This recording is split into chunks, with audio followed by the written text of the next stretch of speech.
Arizona Cardinals wide receiver Marvin Harrison Jr.'s rookie year did not go as planned or as expected. And we're going to tell you why it's not all his fault. Welcome to the Scouting Room Podcast with Dame and Dan. If you love NFL football, college football, and the NFL Draft, this podcast is for you.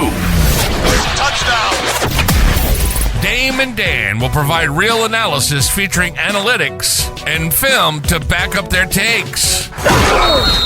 Please sit down, grab your drink, and let's scout.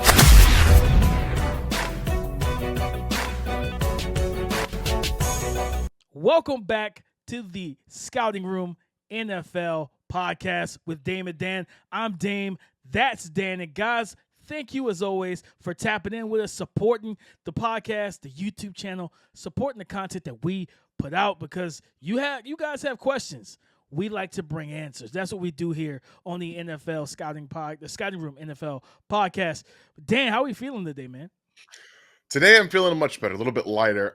I've got a lot of outside noise in the personal life. My wife had knee surgery, so we're having to drive her everywhere, and my daughter just got done with school yesterday, so now we drop her into the equation. But I get to set some time aside today to talk football, to just relax, unwind, and get to bring you guys some of the detailed information that we like to bring with the stats, with the analytics, and the film at the end of the day. And that's what brings me in. That's why I'm excited every single time we do this. And Dan, you already know where we're starting at. The question is, what went wrong for Marvin Harrison Jr., the generational one from the 2024 wide receiver class? And just looking at the numbers for Marv last year, Marv was targeted a little under 7 targets a game. To me, that's inexcusable. He had 52 yards receiving per game, a half a touchdown per game. He ran roughly around 30 routes per game on a season where he was targeted 116 times, 62 receptions, 885 yards receiving, 8 receiving touchdowns. He averaged a little over 14 yards per catch. And everything. He had 158 yards after the catch. He averaged air yards wise 13.6, so roughly close to that 14 yards per target, 14 yards per catch. He averaged that in air yards. Average separation was 2 yards per route run. So when you look at it, Dan, when you looked at the tape, let's start with Marv, right? So nobody think that we're being apologists here. What did Marv do wrong during this rookie year that you feel he needs to do better in year 2? I mean, given what he was asked to run, we have to take that into consideration as well. There weren't a ton of opportunities for him to create on his own, but the release packages, you and I were talking about it before the show, he's a very one-trick pony in that regard, where it didn't feel like the offense wanted him to get better at that. When you're trying to get better in the NFL, when you're facing press coverage at 55% of the time, when you're on the line of scrimmage as the X receiver in Arizona, you need variation. If teams can study you and say you're just going to do a little hesitation release to the outside, guess what? They don't have to do anything. They don't have to they can just kind of set up with outside leverage, because we know you're not releasing to the inside, and it makes their job easy, especially when the connection, which we'll get to, wasn't as good as you wanted in year 1. But a lot of the times with the technique stuff, with his footwork at the line of scrimmage, it doesn't feel like there's a lot of, rush to it. Like he is patient, but I want some just expedited movement from him as well. Get to the explosiveness, because you're just, again, I know that he's not the fastest athlete in the world. We knew that coming in, but he won based off of how he was able to manipulate and run his routes and get DBs guessing in college. Yeah. He's not really doing a lot of that right now. It's a lot of the same. And again, it's him and a little bit of the offensive coordinator, a little bit of the quarterback play, which, again, we're going to get into all that. But from him specifically, you want to see more from the release package, and then the route nuance in the stem, some speed dilation, a little bit of intentionality, outside, inside, which when you're asked to do a little bit more of running over the middle of the field, running to the seams, you have the opportunity to do that. Again, he had a lot of vertical routes, just a lot of goes and a lot of just run down the field stuff. So when you're not asked to do it, a lot of times you're just running straight down the field. It does kind of get into the back of your mind. You're like, look, I'm going to do this here. I'm going to do it and keep doing it. And you build this, you build the habit. So I think he needs to be a little bit better this year of messing around with his releases at the line of scrimmage, varying his speeds in those releases through the stem, and get some more, I guess, intentionality in terms of inside outside leverage where you're creating space for yourself. I know you're on the outside, but you have to do better of creating space underneath for yourself to be able to work back to the football, to be able to give yourselves options, the quarterback options, because he's also supposed to read the defense too. If you're creating space for yourself on the inside and you keep pushing that DB out towards the sideline, you have more space for Kyler to throw the football into the middle and then work towards it. So just some of the technical aspects of his game in those release packages into the stem that he needs to work on. Everything else will come into place. But that's really what I saw when I was watching the tape. Yeah, I mean, when you look at the numbers per, again, as we always tell you guys, NFL Pro, go to pro.nfl.com to check out a lot of these numbers. He ran 368 routes from wide alignment. He only ran 139 routes from the slot. That bothers me a ton because Ohio State did a good job with him both years that he was there as the starter. They moved him around. He played the X, he played the Z, he played the F. You know, he moved around, and just to constantly play him out wide the way that they did, he averaged 1.9 yards of separation on those wide alignment routes, where in the slot he averaged almost 2.5 yards of separation. And I think, to your point, what he has to the like we talked about off air before the show, we got into it, kind of going over the show. It's so effective. The release package is so redundant. It's so repetitive with him. It's a one-step jab, maybe a little hesitation, and then a speed release outside. And it's like, yeah, in the NFL, and I know in college, what he was so good at was being the stronger athlete. So even against a guy like Will Johnson, remember the catch he had on Will Johnson, where Will Johnson got called for the PI because he's like draped all over him, and it wasn't that he could just run, he just ran by him. He was more physical. So yeah, if guys got hands on him in college, they knocked their hands down. He's 6'4", 205 pounds. That's what he was listed as a rookie. I don't know if you guys have seen Marvin Harrison Jr. since then. Looks like he's been working out with some bodybuilders because he's packed on some muscle. Young man looks very, very strong. He looks ready to play and ready to go. And we're going to see, because I think for him is the adding of the strength was necessary. He was a tall, kind of lean receiver coming out of Ohio State. So for him, it's just being able to not just play against, I think the physicality and the strength of the NFL cornerbacks caught him off guard at times. Like, not at times, I think the whole rookie year, where he tries to release outside, those guys get their hand inside it, like underneath the armpit to the rib cage area. I was about to say, right there, yeah. They get that hand stuck right there, and they start driving you to the sideline. Now it's, okay, we know you're not going to always run past us, but now we're going to try and limit the space that Kyler Murray has for ball placement. He has to help his quarterback out in those situations. But again, by being stronger, and now, I mean, he is stronger now, but letting that roll over to 2025, because if a guy gets their hand on you, I watched the reps against Christian Gonzalez.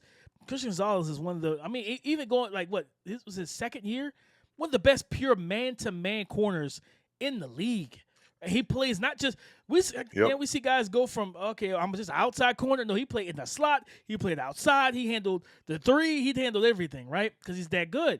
And they battled. And there were times where Christian Gonzalez just made the right play. Like, they slot fade into the end zone. Marv had late hands. He tracked the ball well, everything. Christian Gonzalez just had great feel and timing, and he read the eyes of Marv and read his hands. And when his hands went up, he punched through the pocket. Most cornerbacks are getting beat in that situation. Like, they're just not going to play it that way. So it's like, yeah, you know what? I can't knock Marv for that because there's nothing else better you could do. That was just a great play. And Gonzo had a lot of plays like that. Going up against these press man guys, having a variety of releases, being able to stem, to stab, to force. You got to force guys to open their gate. You got to force them to open their hips. So, yeah, you might be running a go route or a takeoff up the sideline, but you just can't speed release out there. Those guys are going to read that and stifle it. No, you need to give them a hesitation, that kind of a shuffle release inside, get them to open up that inside hip. Now you break back cross face and you get upfield and then you have the ability to stack. That's going to be the big thing for him. But then I have some numbers I wanted to go over with him about Marv, right? Some other numbers, route types, right? Route types through 17 games last year. The route he ran the most was the vertical route. 212 routes ran vertically down the field. The next most ran route was the end breaker, 209 routes. Then he had 97 out routes, only two charted wide receiver screens on the year. Now, majority of his 885, I think it was, 885. Yeah. Majority of that came on in breaking routes. He is a true possession X receiver. He fits that to a T. So those in breaking routes, ISO'd one-on-one, he wins the inside leverage, stair step, and then snap the release inside. He does that very well. The out breaking routes, I think he was solid on those. You know what I mean? 2.1 yards of separation on the in breaking routes, 2.7 yards of separation on those routes, so almost 3 yards of separation. The vertical route, that goes back to what we talk about. 1.1 yard of separation average for him, right? His catch percentage, 28.9. He was targeted 38 times, only 11 receptions for 198 yards. He averaged 18 yards per catch and 4 touchdowns. But still, we need more vertically. But this is where it comes around for me. I want to see more of him in the slot. I want to see him moved around a little bit more. He's got some things he has to work on, Dan. But what else went wrong in this situation, Dan? Because I felt like it was a lot more than we piled on him for about what? This is what 11 minutes into this pod, and we kind of talked about what he did wrong. So we wanted to paint that picture for everybody listening and those who will be watching on YouTube. We're not saying that, hey, Marv is blameless. No, he had his own issues. But when you compound that with the fact that him and Kyler Murray had no chemistry whatsoever, like some of those deep, to the point, then some of those numbers on the deep routes, the vertical routes would have looked a lot better if, I don't know, you throw a back shoulder fade when it's open. Like, you could tell they were not on the same page. There were multiple times where Marv, you can tell by his body language, where he turns, looks for the ball. He knows, okay, because one thing I will say, self-awareness. He knows he's not Deshaun Jackson, Tyreek Hill. So while guys are trying to showcase, I can run with you and I'm faster, I stay on top of the route, he's like, okay, that's fine because I'm just going to slide back and catch a back shoulder fade. But then Kyler's throwing it upfield because he's like, oh, you're in the go route or vertical. Kyler's ball placement last year was not good. That's probably the best, most political way I could say that. Yeah. It was not good in 2024, Dan. No, you can tell based off of even just the early back shoulder attempts that were there. They weren't even on the same page where it needed to be. A couple of times you see Marv go to adjust and the ball is like over here. Like it's so difficult for a guy who wants to catch the back shoulder fade or the back shoulder throw, but he has to now turn his body 180 plus degrees just to be able to find it and then locate it. So whether it's behind him, up in the air, you see him try to make the right timing play. And then based off of like some of the curl routes, right? He at the top of his route, you see he wants to be physical, right? He still wants to do that where he'll push a little bit, and that's fine. I'm okay with that. I'm okay getting away with a little bit of OPI every now and then because defenders are going to hold you. So use that a little bit to your advantage too. So you see him be physical at the route. And then Kyler, while he sees it, he's late. Like he doesn't trust that it's there. And we talk about how you can create for your first overall pick, right? The first pick of your draft. He was a top 10 pick. And they have him in motion in 22 routes of 507. They were not even trying to get him the football in advantageous situations. So yes, he's got a lot to work on too. He's going into his second year where he needs to develop because it's not just physical game is going to outwork in the NFL. You got to find different ways to be nuanced and find your niche in the physical area. Be a little bit more like a T. Higgins or a Jamar Chase with the physical nature, but find your footwork, right? But the offense and Kyler Murray have to own up to them as well. And there were almost no advantageous situations for him to be able to do that. When we talked about the target locations, right? there's 3 different areas really you work. You work outside the numbers, you work down the seams, and then to the middle of the field, right in between the hashes. Of all of his targets, all right, all of his targets, 116, he had 78. So way over 60% of his targets came outside the numbers, which tells you we're talking about go routes, talking about curls, talking about maybe some outwards. Again, he was averaging near 10 yards a catch on his out breaking routes too, which is very good. It is very good for an outward breaking route because you don't see the deep outs. You see more of the short to intermediate outs. And so he was doing a good job creating separation there. But in terms of the timing, it felt like the offensive coordinator and the quarterback had different understandings of what timing needed to take place. So at times you'll see Kyler Murray, get back into his drop. You'll see the route break and then the ball doesn't come out. Well, why isn't it coming out? What are you reading? The defender's inside leverage. He's running. He's breaking out. The ball's not out yet. Or if he's running a curl route, he's coming back to the football, but it's a hitched late, and that allows the DB to now break because he's not the most explosive receiver. That the timing has to be better in the offense in its entirety. They need to do it. You mentioned his screens, only 2 or on the entire year. No, you can't do this. Every wide receiver needs to have a little bit of gimmies. You need to give him something. You can't just draft a receiver as good as I think Marvin Harrison Jr. is and will be and just say you are an X and you are only an X and we don't want to do anything differently. You're not giving him any confidence. You're not boosting his confidence at all. You're basically saying you're going to run 212 routes down the seam. We're going to throw it to you 38 times. That's what they did on all of his vertical routes. He ran 212 vertical routes and he was targeted 38 times. No, it can't happen. It's like I always use, because I'm always able to connect football and basketball or football to other sports.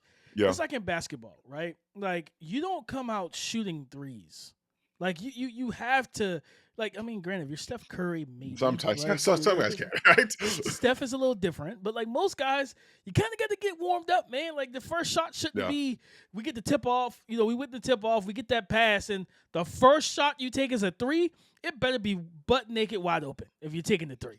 No, like, get to the cup. Let's see the ball get in the basket. Get to the free throw line, some layups. And it just boosts the confidence. That's when they say, shooters shoot, but when shooters are having an off night, they need that confidence boost. Let me get my guy to the paint, get that and one. Okay, you saw the ball go in the basket. Now take that free throw. Now you're starting to hit some mid-range. You get back to the cup. Now you feel really good about yourself. The basket looks bigger. That's the cliche that NBA players talk about. When they start seeing the ball go in the cup, the basket looks bigger. It's the same thing for football. Same thing with quarterbacks. The manufactured throws helps guys get settled in. So not throwing enough screens. I get it that, he's not Malik Nabers, who we'll talk about in a little bit. He's not Malik Nabers, where, he's going to be super twitchy, super shifty, just making guys miss left and right. No, maybe not. But the point is, if you can get some blockers in front of him, have Trey McBride on the strong side, have Marv out there at the X, have Michael Wilson in the slot, and now you got Michael Wilson and Trey McBride as your lead blockers on the perimeter, while Marv then takes that screen, and it's, okay, we got 2 guys blocked. Marv, you make that guy miss, or you power through him and get the 5-6 yards that we need to stay ahead of the chains. And just by doing that, positive plays mentally produce positive emotions.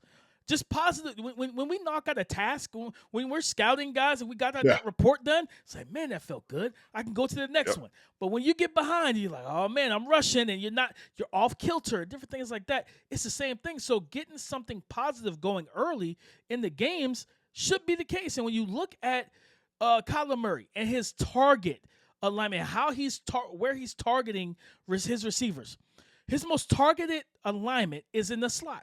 117 targets to the slot.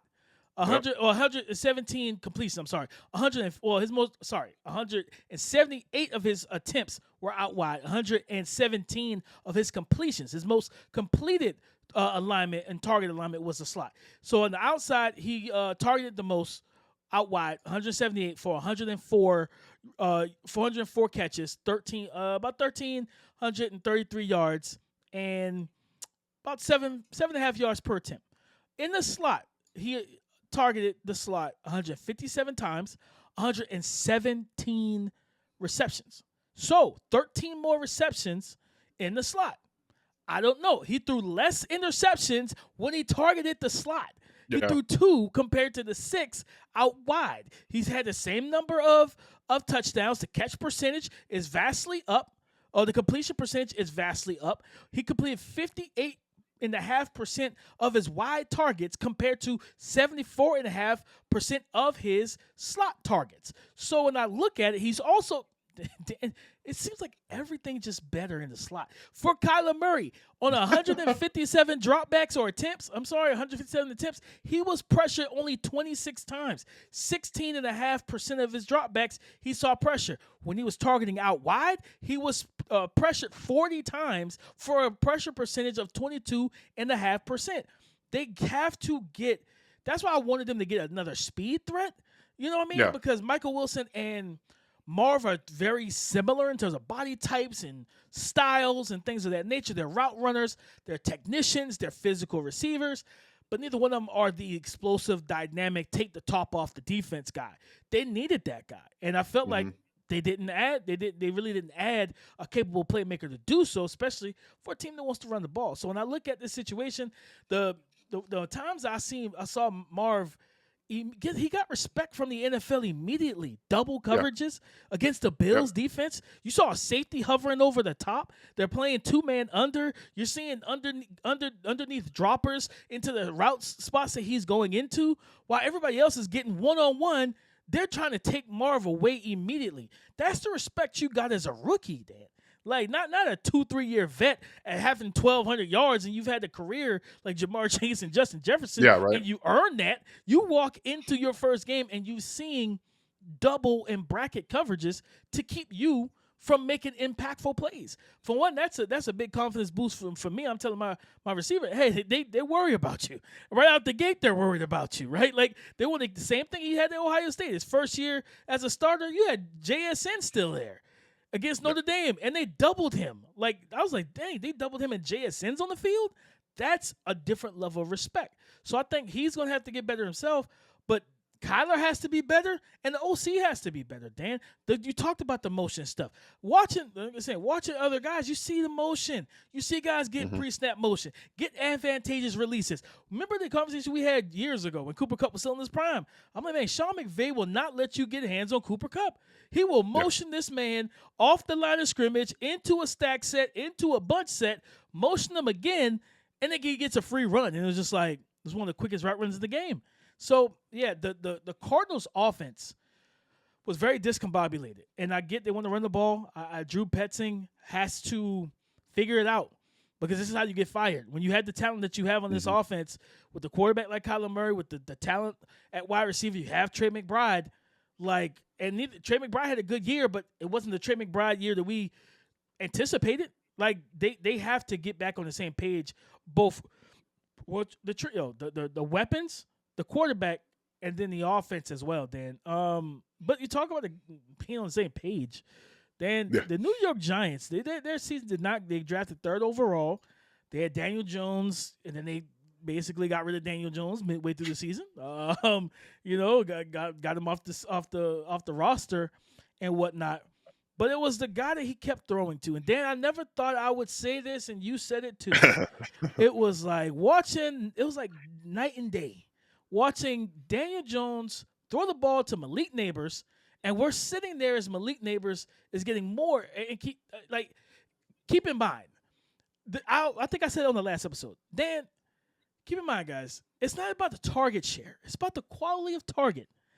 And no one in their right mind would have said Malik Nabers is going to have more high-quality targets than Marvin Harrison Jr. after the 2024 NFL Draft. And what did you see with Malik Nabers during his rookie season?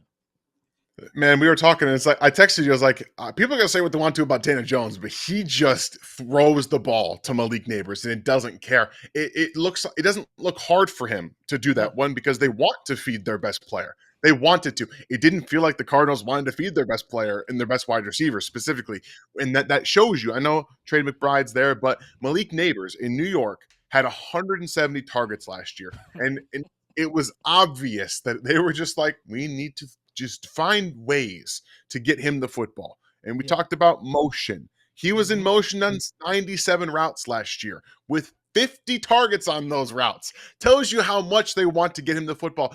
And when you are trying to find different creative ways, it's not just motions from one side or the other, and then you let him line up, press, figure it out. It's motion, snap, and then he's right behind someone in a stack or a bunch, or just finding ways to get off coverage, right? You have him going left to right. If it's man coverage, you can have that DB going outside, and he cuts inside, and it's open. There's no one there because either you got clear out routes or just the DB is too off leverage. But the most impressive thing for me, again, is we know he's fast. We know he's explosive. The body control and the downfield awareness with his hands, the late hands, all of that was much better in New York than it was at LSU. Like it was much, much better as a vertical option, where we didn't get to see that a lot at LSU because they had Brian Thomas be the vertical guy, and they were like, Malik, we know you can do that stuff, but we're going to make you manufactured and give you a ton of easy touches. New York just threw everything at the wall. Everything that you can do, vertical routes, in breakers, RPOs, screens, anything you can think of. And Malik Nabers took it and ran. I mean, there are times where he's going to struggle.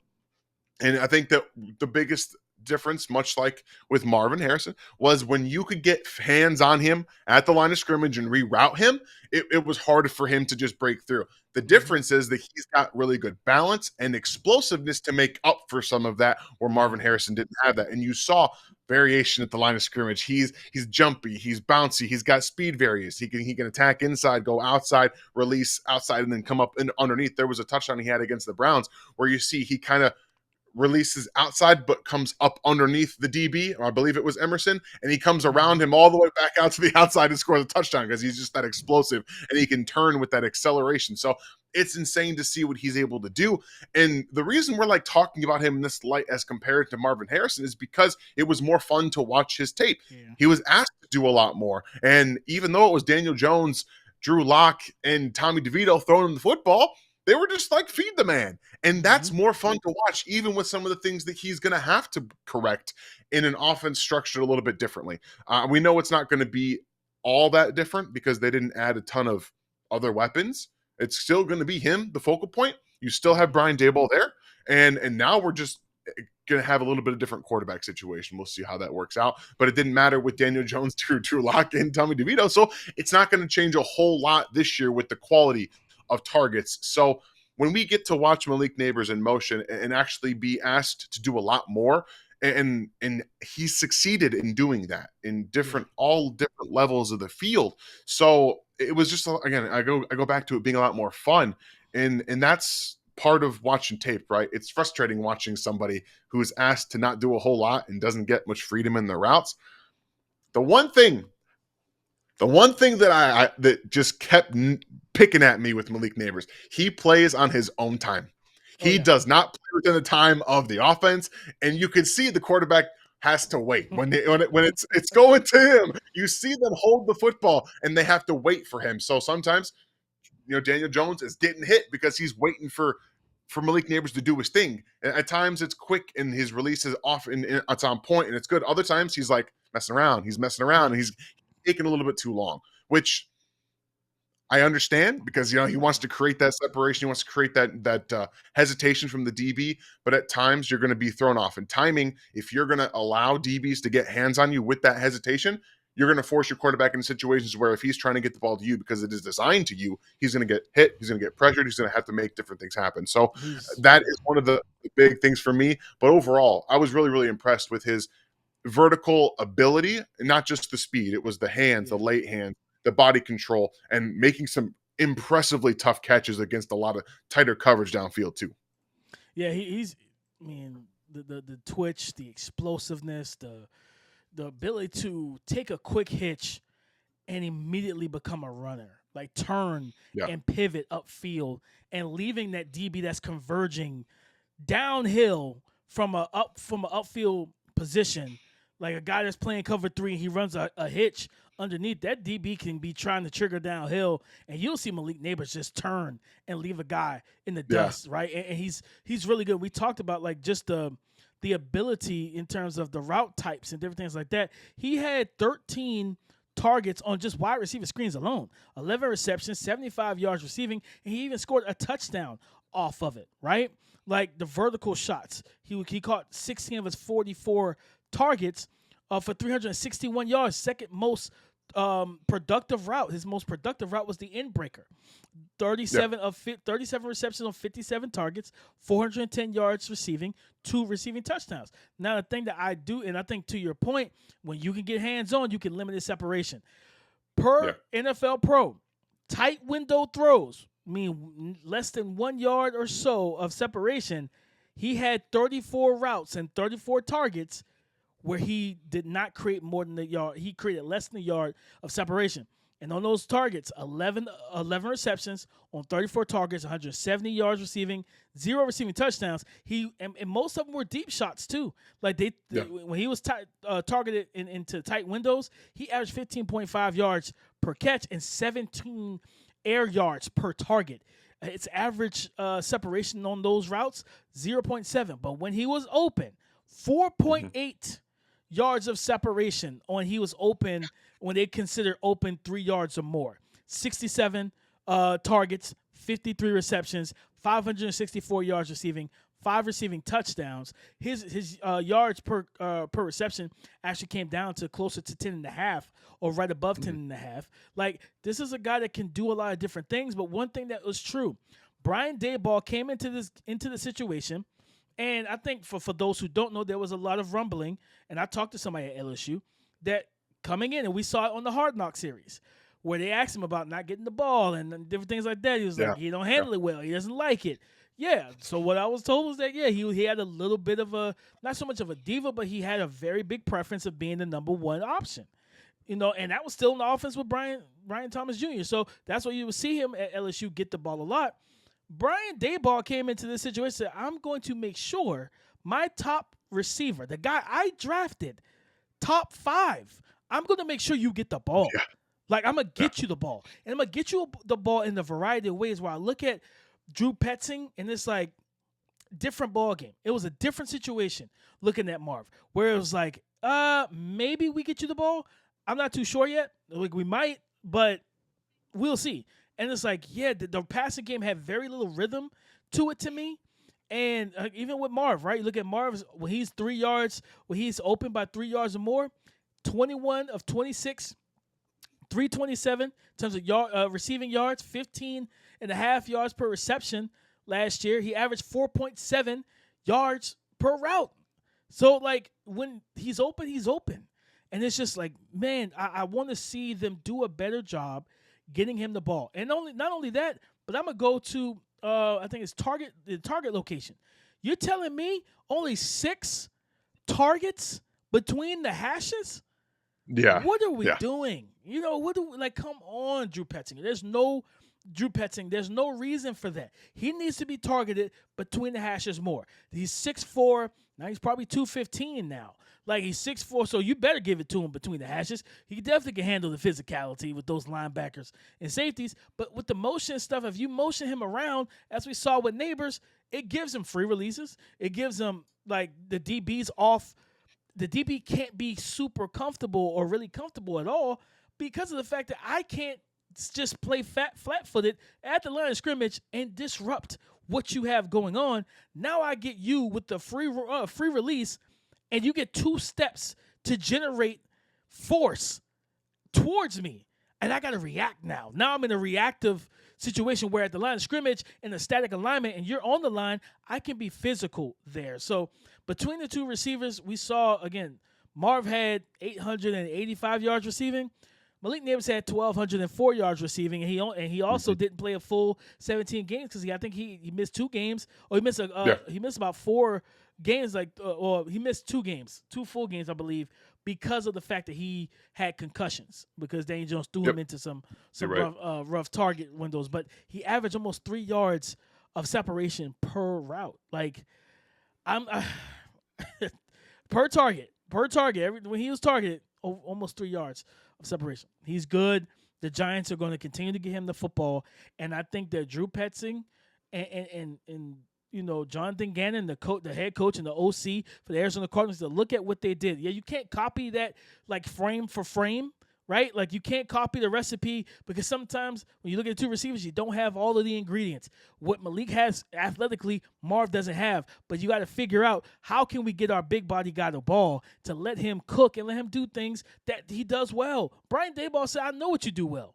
I'm going to enhance it. I'm going to give you every opportunity to do it well. The Cardinals were like, well, we'll give it to you when we get it to you. And it's just like, this is not going to work, guys. Now, if you want this thing to turn into a long-term situation, I do think with Marv, I think the strength he added on might be to help him in those physical contested catch situations against NFL corners. Some of the time you saw some of those passes were dislodged, ripped through, knocked out of his hands. Yeah. I think he wants to get stronger overall to help his game. But Malik Nabers, it's not really much you got to change, but just kind of figure out how to get away from those tight, sticky, handsy corners when they are able to get hands on them. Yeah, it's a lot of the same stuff. And to your point about getting the football in any way, shape, or form, Malik Nabers had 580 receiving yards on underneath targets last year, less than 10 yards, which was the 8th most in the NFL and the most by any of the rookies. They understood the assignment. It's one thing to draft a receiver in the top 10, but it's another to understand how to use them properly. And it was obvious that the Giants knew how to use Malik Nabers. They knew how to use his best talents at his disposal, regardless of the quarterback around him, regardless of the offensive line, regardless of the run game.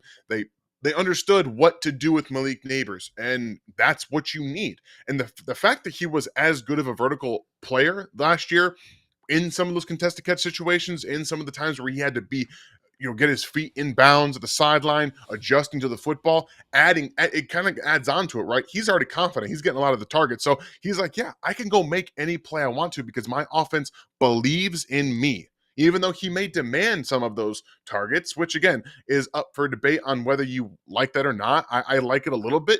And I think it's quite obvious the New York Giants do too. So we talk about confidence with Marvin Harrison Jr. It was obvious that Malik Nabers was one of the most confident players every time he stepped on the football field. He didn't, maybe to his detriment at times, he is putting his body in harm's way, right? Where he's just kind of making crazy athletic plays where you don't always want to do. You're going to kind of have to pick and choose your situations. You're a bad football team. Maybe that's not always put ourselves in some inadvantageous situations in our body, just kind of throwing it all over the place. So you see him make some of those adjustments. To your but point, overall, man, he walked into every game knowing he was getting the ball. Like he walked into every game knowing I'm not walking out of here with 4 targets.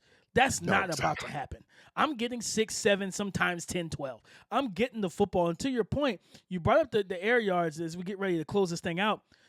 For Marvin Harrison Jr., Marvin was targeted. He only ran 40. He ran 43 routes, short routes, under 10 air yards per route. Only 43 routes. He was targeted 43 times, 29 receptions, 261 yards receiving. Now, he averaged over 2.5 yards of separation on those routes, where in the intermediate and down the field, his separation declined. He on the intermediate, 1.9 yards of separation, but he was targeted 25 times. He was targeted 52 times with 25 catches for 403 yards receiving. And of course, on the deep throws, his average separation dropped. The further on deep throws, 20+ air yards down the field, dropped to 1.4. But he was also targeted on those, I think, 21 targets with the 8 receptions. So for 221 yards, they have to figure out the dichotomy. They have to figure out the flow of how to get him into rhythm, how to get Kyler into rhythm, how to get them both on the same page at the same time. They just need to start reading everything better. And for Malik Nabers to do what he was doing with multiple quarterbacks, that just speaks to the offense, his talent, and how and the fact that it didn't matter who was under center.